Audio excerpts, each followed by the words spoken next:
Hello everyone, welcome back. I'm Gaming Quitte, the most delicious Quitte of them all. And today we're going to take a look at the mana spiral for Akasha.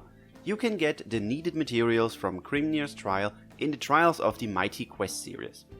Akasha sadly never really had her time to shine, although her kit technically is really interesting, having a buff zone that fills the skill gauges of the adventurers in it. But since wind is a pretty double buff heavy element, it was difficult for her to catch up. Let's see if the spiral will change that. On Akasha's first skill, Akashic Response, the amount of healing she can do has not changed, but with her first skill, she can now grant overdamage with a potency of 50%. Overdamage is a super helpful addition to the overall team damage, and she's the first wind healer to be able to give overdamage now.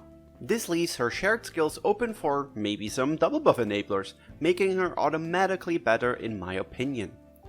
Her second skill, Vital Gate, got an interesting change.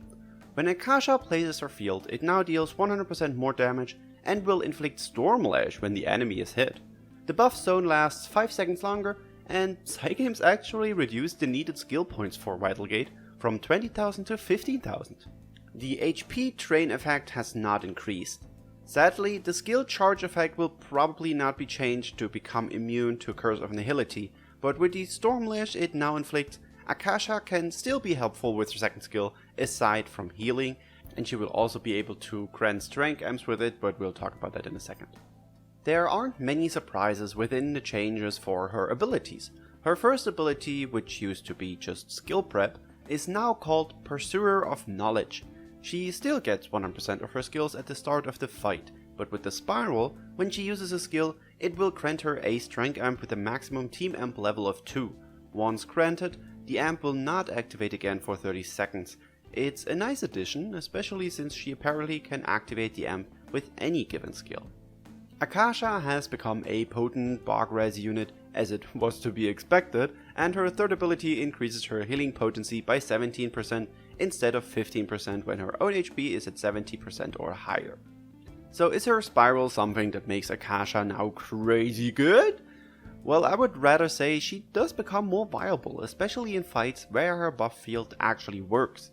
5 seconds more of filling everyone's skill gauges can be huge and means more team DPS. The same goes for overdamage, as I said earlier, and she can also contribute to strength amps. I feel like with the spiral she becomes a way better support than she ever was, and that's a pretty nice thing. I always wanted to play her because I really like her design, but I felt like she wouldn't be too great. I have now, in preparation for the spiral, upgraded her to 50 MC, so I can upgrade the spiral whenever I get some materials for it. And that's already it for this video. If you enjoyed it, remember to leave a like and subscribe for more content from the most delicious Quitte of them all. Tell me in the comments below what you think about Akasha's mana spiral. Also, check out my social links and join our Discord, it's really a lot of fun there, we have really cool people there. Thank you all so much for watching, and I will see you in the next video. Bye!